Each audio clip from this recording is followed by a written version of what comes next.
Hey, hi, hello, good morning. It's a morning yap. I had a busy weekend of being at the Minnesota Vikings game and doing all that stuff in the end of last week. Last week was just a crazy week, y'all.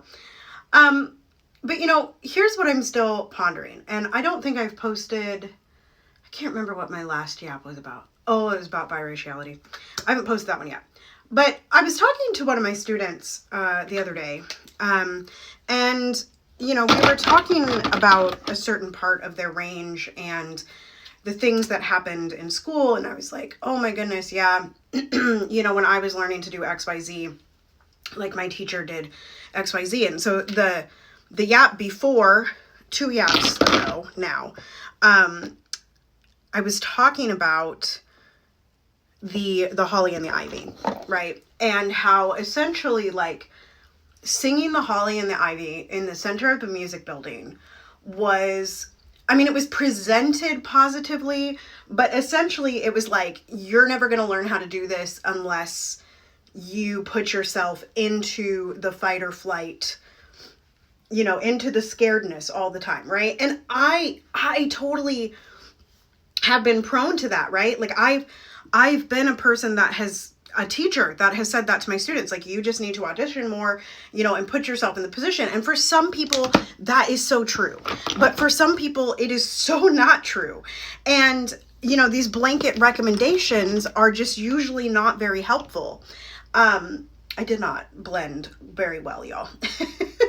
But anyway, like, so I was thinking before I turned on the camera this morning, just about, like, all the ways in which, well, okay, here's where it started. I was thinking about Winterludes, and I was thinking, which is my 25-day of song series that I've done for at least 7 years now.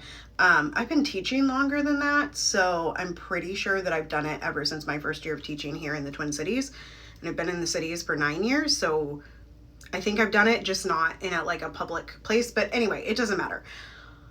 One of the Winterludes, I said something like, I promise other people are coming. And I've done that like multiple years. Cause like the first couple I do because, you know, my students choose their holiday / winter music in November. They need a couple more weeks. We got to get recorded. I'm going to put up the Christmas tree today. And I'm going to put the red and the green stuff on the piano. And so I just, yeah, I really, anyway, the point of this is that I said other people are coming, as if apologizing or insinuating, right? And this wasn't my energy behind it, but like, it's just something that I'm picking up on as I watch it back. Insinuating that like you all didn't like you wouldn't like if it was all 25 days of me, right? That you wouldn't respond, like you're only responding if I post to other people. And I realized that this is such an apology for my voice. And there is a part of me that uses the, you know, quote unquote excuse that I teach younger students, right? I teach as young as 8 in my voice studio, and like they don't need to mimic me singing. They need to discover their own voice in their own way. And so I actually don't do a ton of singing inside of my lessons, but and so there, and I also don't do a lot of singing online, right? Like I have an album that y'all can go find. It's Soliloquy. It's like one of the first links in my bio. But I don't just get up and sing, right? And so anyway, it got me thinking about like why I apologize for my voice while simultaneously being like, lift every voice, you know, and believing that everyone has a voice and everyone should share their voice, right? And I really think it's tied into a lot of the trauma of academia and growing up in a biracial body and growing up with a voice that does not or quote unquote, like according to teachers of the past, like does not fit my stature. It's bigger than my stature. It has more color, like, and my stature looks a different way. And so I should be singing, you know, other repertoire that my voice doesn't particularly like, and all of these things. Right.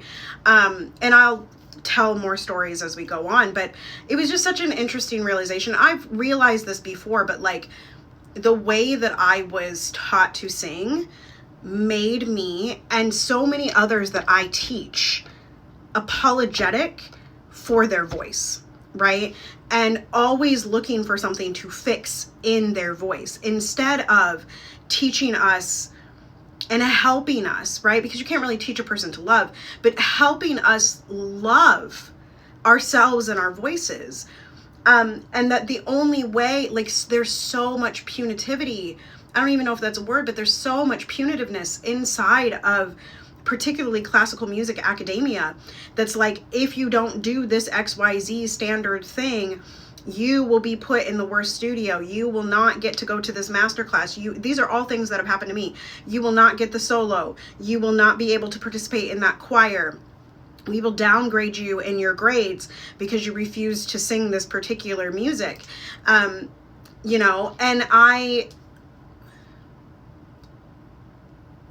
just think about how I've carried that with me over all of these years, and how some of my students have carried that with them all of these years. And it breaks my heart. It breaks my heart. So I'm going to try not to apologize for having so many days of me on my page anymore, right? And I'm going to try and enjoy my voice instead of apologizing for my voice. And I would be interested, of course, in your thoughts in the comment sections, etc. But I will see you all. I gotta go do my mascara. And I will see you all probably on Instagram for my Christmas tree decorating. See y'all later. Toodles.